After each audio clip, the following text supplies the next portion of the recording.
NAFTA is the worst trade deal maybe ever signed anywhere. President Trump said he'd kill the North American Free Trade Agreement, but now he's willing to stay in if we renegotiate.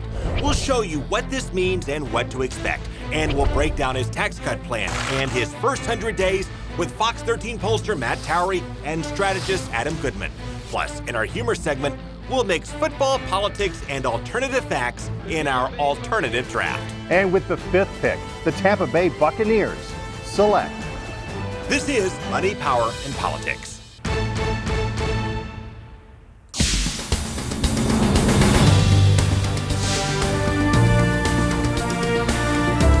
We'll start with the planned tax cuts because lowering income taxes can in fact increase revenue to the Treasury, as we saw with Kennedy and with Reagan. But since Reagan cut taxes while spending shot up, our deficit shot up. And now President Trump is facing the exact same challenge. And his plan to save money by replacing Obamacare hit some snags, to say the least. I say to moderate Republicans in the House, if you didn't like the first version, you sure shouldn't like this version. And frankly, you'll pay a huge price in the 2018 elections if you vote for it. Well, President Trump's first 100 days did not go exactly as he had planned. His White House has been mired in distractions. The court took down his travel ban. The Republican Congress failed to replace Obamacare, and he did not get the money he wanted yet to wall off our border with Mexico. That wall will not be built. It's not going to happen. And while Trump says that it will get built, I watch these shows and the pundits in the morning, they don't know what they're talking about. Voters elected him because they're sick and tired of being sick and tired, and some are already losing faith. I really thought he would get a lot more done than what he's gotten done. I did not realize that there would be so many people fighting against him. This country is in bad shape, and if somebody don't start working on it pretty soon, we're in trouble. I'm more aggravated now than I was 100 days ago because all I see are empty suits in Washington, D.C. The man can't get nothing done. And so with gridlock in Congress and escalating tensions in Syria and Iran and North Korea and no major legislative achievements in his first 100 days, President Trump needs to deliver something big. And with that, his Treasury Secretary made a promise to deliver the biggest tax cut in American history. Hold on. Before you get too excited here, this one may also hit some bumps in the road and stall out in Congress. The president wants to roll back the corporate rate from 35 to 15%. On that note, many companies already pay around 14% effectively, and the idea here is to bring down their compliance costs. It would, however, also take a lot of money from the government that already spends much more than it gets. The national debt in a very short period of time is going to be $21 trillion. The president also wants to cut taxes for individuals, and critics say all of this will blow a multi-trillion-dollar hole in the federal budget and drive up the deficit and our national debt while we're going broke, which Trump totally ran against. We're getting to be a large-scale version of Greece. We never do cutting. We never do anything. Well, Trump is selling his tax cuts on the premise that they will pay for themselves because it will help the economy take off, that it will spur companies to expand and hire people, which will give us a stronger economic base, which will give us a stronger tax base, and therefore more money pouring into the government to spend on stuff that we need. And what that helped trigger was falling inflation, falling interest rates, and the strongest economic expansion in 30 years. Now, for perspective, the tax cuts in Ronald Reagan's first term did in fact help the economy take off in the 1980s, but they also helped our debt take off. And while Trump's cuts may spur hiring, something else could fuel that even more, because business leaders and hiring managers that have money to expand already may not be doing it because they just don't know what's coming from all the mixed signals. Everybody's got to be covered. This is an un-Republican thing for me to say. Universal health care. I am going to take care of everybody. And the promises that don't pan out. I will not sugarcoat this. This is a disappointing day for us. To Congress taking us to the brink of a cliff over and over again. And it is absurd that we are 72 hours before shutting down the government and we haven't reached agreement. Business leaders and hiring managers hate uncertainty. So if our politicians really want to fuel the economy beyond cutting taxes, they need to cut out the drama. He's been very clear that it is extreme vetting. Extreme vetting. Calling for tougher vetting individuals from travelers from 7 nations is not extreme. The ban. It's not a travel ban. This is a ban. That's not a ban. This is not a travel ban. This is a temporary pause. We're going to have a very, very strict ban. Because when we use words like travel ban, that misrepresents what it is. All right, time now for a perspective with Fox 13 pollster Matt Towery. Matt, first off, what is the biggest takeaway, the biggest lesson you think President Trump gets from his first 100 days? That Washington moves very slowly, and you cannot kick it, cajole it, bully it, or anything else to get Congress to move any faster. They have their own pace, and they're going to do what they want to do on their own basis, and this is something President Trump is learning as time goes by. Changing his tune on NAFTA as well, from let's scrap it, get out of it, we're done in the debates, to yeah, we'll negotiate, see where this leads. Well, he's a negotiator on everything. Yes, one thing about Donald Trump, and I found it sort of to be a positive as much as a negative is that he does believe in the art of the deal. So issues like the wall, well, if it has to be put off a little bit or changed or has to be deferred, he'll do that if that's what he needs to do to keep the government running, for example.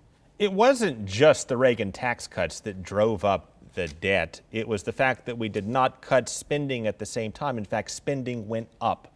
We also have a spending problem here today. Do you think the president will be able to get that under control and pay for these tax cuts if he gets them passed? Well, a lot of people don't think he can. A lot of people on Capitol Hill. You know, here's what Trump thinks, you know. You're always told you want tax cuts, but then everyone wants them to be revenue neutral. Well, if you have revenue neutral tax cuts, you're not really doing any tax cuts. You've got to get the money from somewhere. So it's a very tricky road that he's on. It's a very tricky road to really have major tax reform. And like I said, it's got to be done by Congress, and that is not going to be an easy thing. We saw in the race to replace Tom Price in Georgia in Congress, Democrats are engaged. If the midterm election was held today, do you think Republicans would lose the House and Senate? No, but they could. I mean, I've been a part of a team that took over Congress in 1994, and it happens on a dime, and it happens in a very quick period of time. But what I do see is that as demographics change in some of these gerrymandered districts, as we know, they're gerrymandered by Republican legislatures, but in these larger cities, as demographics are shifting, and we're seeing the suburbs sort of become more like the urban areas, you're going to see some Republican seats that will slip over to being Democrat again. And I think the 6th district, I'm going to say right now, I told the other night that John Ossoff, the Democrat, would get maybe 50%. Well, he got very close, 49%. There's a better than 50% chance. If the election were held today, Ossoff would probably win. Okay, we'll play that back in June. Yeah, exactly. Matt, thank you. Sure. All right, coming up, we may break some news in the St. Pete race for mayor with strategist Adam Goodman, and we'll show you how the NFL draft may have played out if teams had to pick politicians.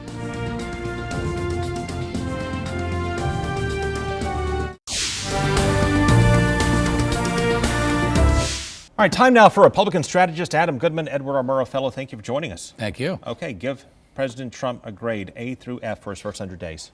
I'd say right now it's an A-, certainly A for effort, and an A+ for keeping our attention. I mean, every day seems like a week, and every week a year coming out of the administration. What he will be judged by ultimately are tremendously important things that are already in play. Healthcare reform, tax and regulatory reform, our foreign policy, which I think actually did get a shot in the arm, and hopefully we're going to be able to find in our lifetime a second China policy where America takes the lead and has partners coming with it. So I think there are promising signs. I think on the other side of this, the new president and his team certainly have learned a few things about what happens when you disrupt sometimes your own message, and hopefully the communications coming from the White House will be cleaner, clearer, and more concise moving forward. In state government, House Speaker Corcoran said, "This is the age of transparency. Everything will be done out in the open," and yet he winds up meeting behind closed doors with the Senate president to try to get things done. Square that. Well, this is not without precedent. Senate presidents and House speakers going way back have had to sit down at some point to square things away. I'm very optimistic, actually, that this will be brought in for a good landing, that most of the major priorities will be addressed when it's all said and done. Some of the things that are still out there have created some real press and suspense, including gambling, which I think is not going to be resolved this time. Enterprise Florida and other investments in the economy, I think, will be resolved. And the final thing is the water policy, which is Senator Negron's really his pet push. And I think we're going to see movement there for the first time in a long time. You're a Republican strategist keyed into St. Pete politics. What are the chances on a scale of 1 to 10, with 10 being absolutely, that Rick Baker jumps in and challenges Mayor Kreisman? What's in a number? All I can tell you is this. If Rick Baker gets into the race for mayor. I hate hypotheticals. We're in the prediction business. Is he going to run? Let's just say that it would be a good wager that Rick Baker is going to have a lot to do with the affairs of the city of St. Petersburg moving forward. Hypothetically, meaning for the sake of this conversation, absolutely. Hypothetically, when Rick Baker jumps into the race, when will it be? Under the hypothetical, you would argue fairly soon. Adam Goodman, thank you for your time and your perspective. I think we made a little bit of news. Thank you. Now, here we go. Coming up, we'll mock politicians from both parties by working them into the NFL draft.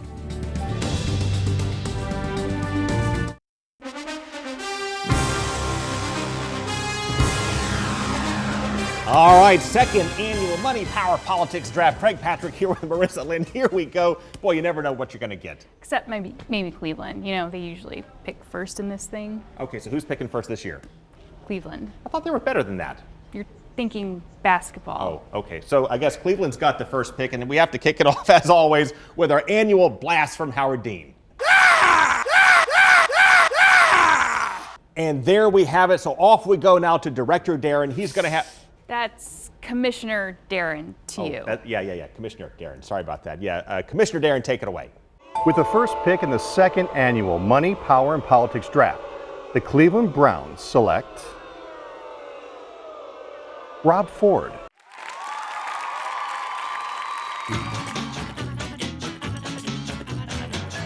Wow, we're going with goofy and unpredictable here. Well, not surprising given the Cleveland Browns draft history. Yeah. They're going to start calling him Robbie Football, I hear. He's got a ton of talent, even though he's deceased, but you really have to worry about his off-the-field issues. You were drinking last night? A little bit, yeah. It's kind of weird how that didn't tank his draft stock. Yeah, check out his work at the Combine. His footwork not quite as smooth as it should be, but the Cleveland Browns, they figured he would fit right in. Yeah, and he's heading right now to the lectern, so let's see what he has to say. Excuse me, guys.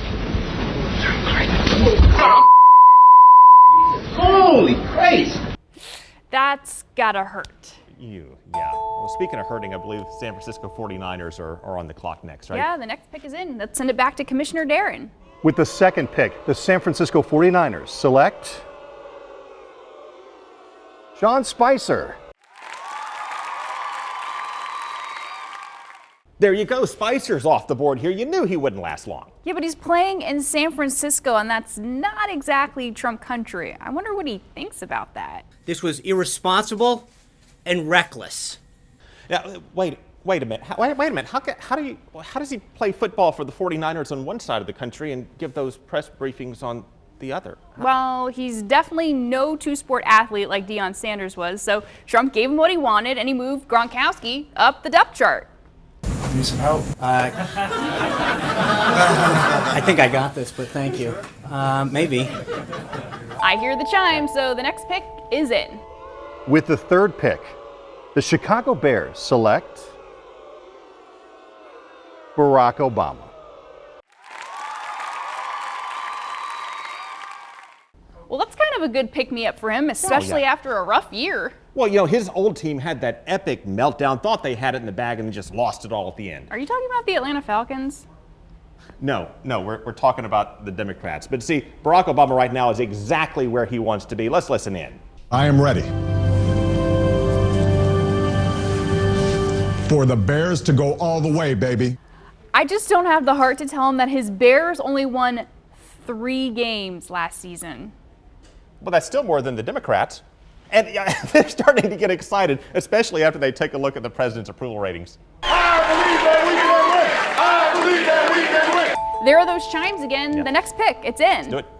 With the fourth pick, the Jacksonville Jaguars select Rick Scott. Well, how about that? Jacksonville stays in its own backyard, selects Rick Scott, though though I think he might have had his heart set on Washington. Yeah, but the scouts really liked his agility and his ability to dance around. Let's check out that tape. Cue music.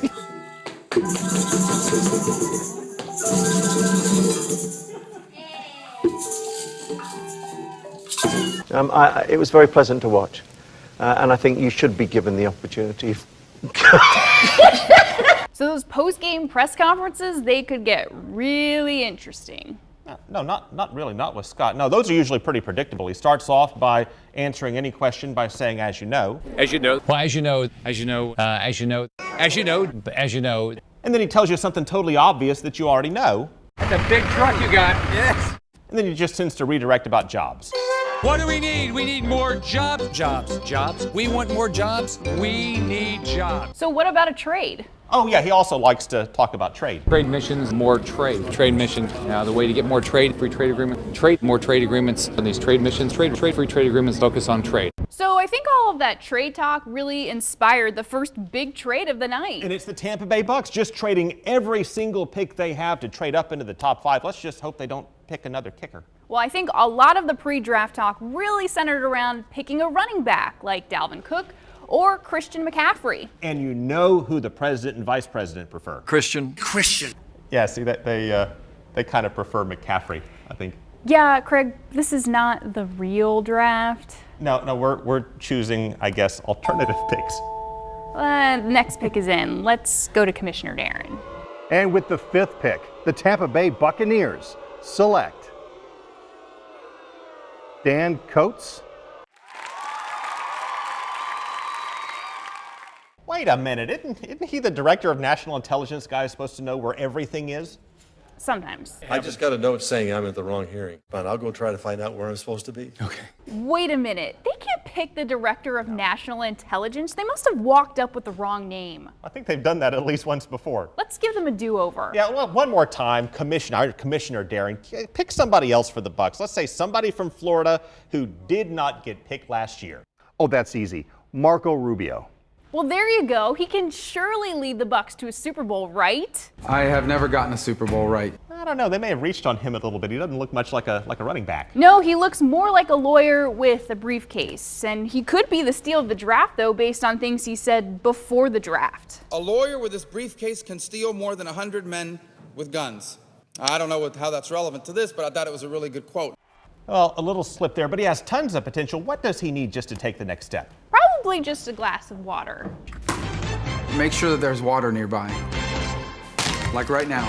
Okay, let's just get him some water so Rubio can send this thing home. I brought some with me now, by the way, in case we need it.